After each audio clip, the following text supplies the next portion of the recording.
Kingdom Come Deliverance 2 has finally dropped. Yes, the sequel to the largely successful RPG Kingdom Come Deliverance has released, and as soon as it dropped, I knew I had to get my hands on it. I took a week off to get as far as possible into the game, and I feel like I'm finally far enough to speak on everything. I'm going to try to keep this as spoiler-free as possible, but if I do say any spoilers, I'll make sure to warn you on the screen. Anyways, let's not waste any more time. Let's get right into KCD2, the good, the bad, and the ugly.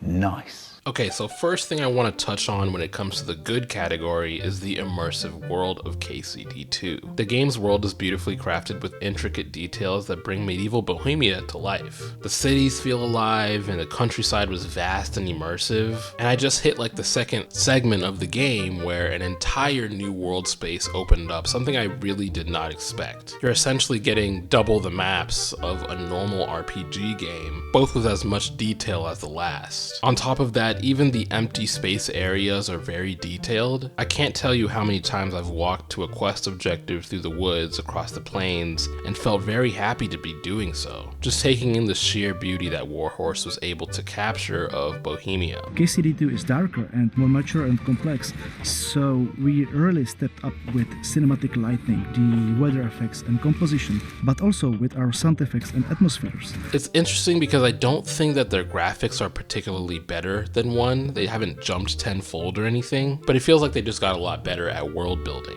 The interactions with NPCs feel real. If you walk into somebody's house, they'll be like, "What the hell are you doing here?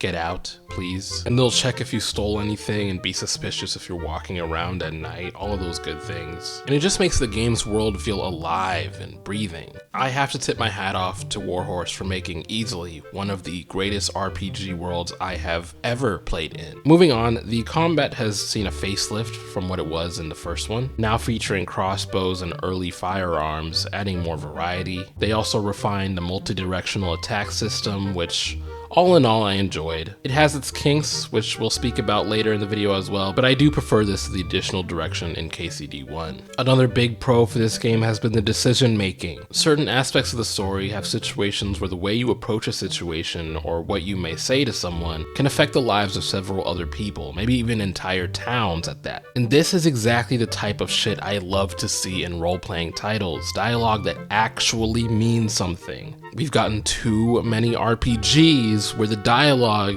means nothing and it shows. We don't want this, guys. This is bad. This is bad RPG dialogue, and this is good RPG dialogue. Get the difference in your thick fucking skulls. Whoa, we just met. Haven't built up that sort of trust yet. How did you think this was going to go? If you want me to help you, I must examine you. Okay.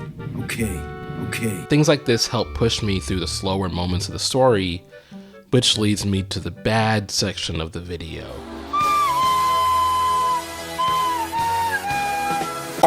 Look at this photograph. This is an issue. The quests in this game can sometimes be seen as runtime padding. If you've watched the channel before, you know how much I despise the idea of developers padding the runtime of their game by adding quests and objectives that essentially are as fluffy as the shit in our attics. For example, something that this game will often do is have a character tell you something is vaguely in this area or direction, and then highlight a whole location within a chunk of land and basically have you root around it for 30 minutes because the description of the location was ass. Every time someone describes something in this game, it's like, "Ah, yes, Henry.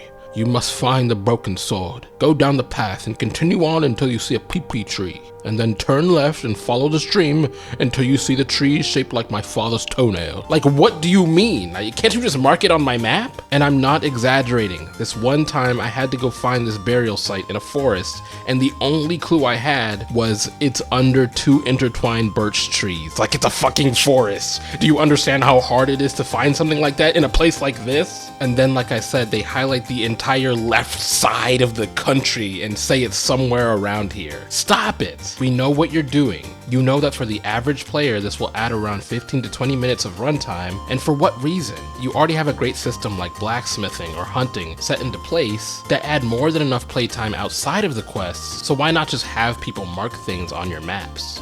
Anyways, let's just get into the next point. Hyperrealism. KCD is very focused on immersion, and 9 out of 10 times I agree with the concepts that they explore, but when it comes to stealth, I have to say that they're a little heavy-handed. Up to the point that I've played, there have been several stealth missions, one in a very large castle, that really tried my patience. In some cases, I enjoy the stealth mechanics in this game due to the AI improvements. If you knocked over a bottle or opened a door, the guards might notice that that wasn't like that before and then go searching for you. But then there are ideas that I don't like, such as the guard instantly knowing you stole a disguise even though they did not see my face. Like, I'll be walking away with my back turned to them and they'll be like, wait a minute, that's Tommy's chest plate.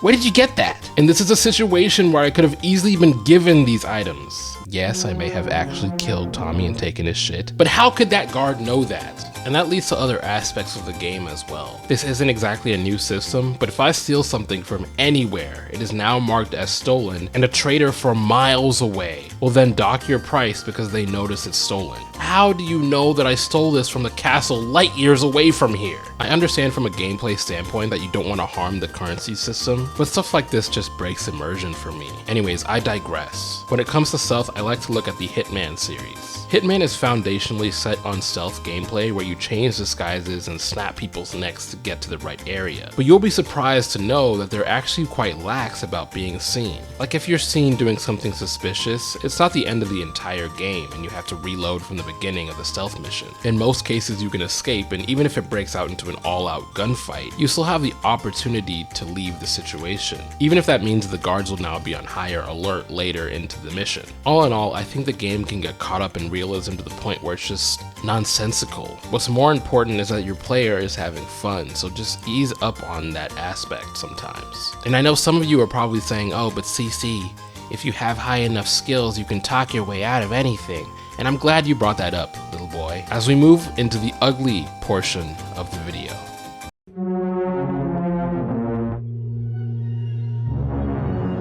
The skills in KCD2 is something I have to critically praise and also critically condemn all in the same breath. Let me explain. In the beginning of the game, there's a cool scene where you're essentially talking with the boys by the fire, and through choosing specific dialogue, you're actually choosing your skill preference. And at that time, I was like, oh, this is really cool, this is really unique. Yes, I want to be good at X, Y, and Z. But as I continued through the story, it turned out I was not so good at X, Y, and Z until much later. For example, I like playing dialogue-based characters, so I buffed out my charisma and my speech. And for whatever reason, I was fucking horrible at charisma and speech. Warhorse is obsessed with the idea of growth. They want everyone's version of Henry to start out basically useless in every sense of the matter. Can barely fight, bad at sneaking, bad at speaking, and barely knows how to read. Can't do shit until the end of the game, damn near. And on one hand, I understand why they do this. The reward of improvement feels a lot better when it's done this way, but it makes the early game feel like you're in control of an absolute bell end. And that feeds into other issues I mentioned in the game. If I can't speak well, then I end up having to restart the sneaking missions a lot more times. If I can't fight, then even basic level bandits can beat me with sticks even though I'm armed to the teeth, ultimately suffocating their new fancy system. Having 1 or 2 decent skills at the start would easily fix this entire issue.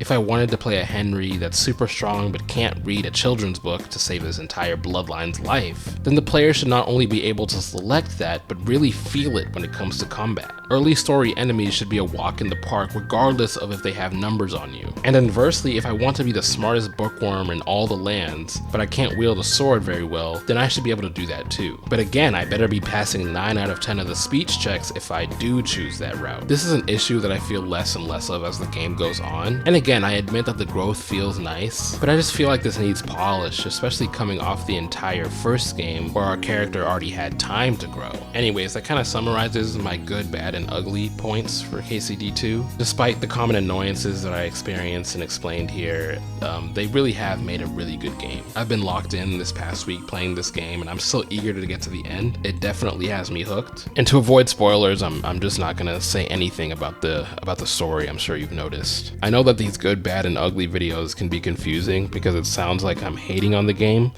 but it's more just highlighting the pros and cons that I see. I truly do still believe that this is one of the best RPGs to come out in a long time, and if you haven't played 1 or 2, I recommend you play both. Good dialogue, good world, great story, very entertaining, and it feels like I'm in an interactive movie. But yeah, that's my review for KCG2. I'm gonna go play more actually. If you like the video, subscribe, all that good stuff. I need to go do another sneaking mission and go root around in the forest looking for PP trees. We gotta love them PP trees, right? Like, what are we talking about, bro? Like,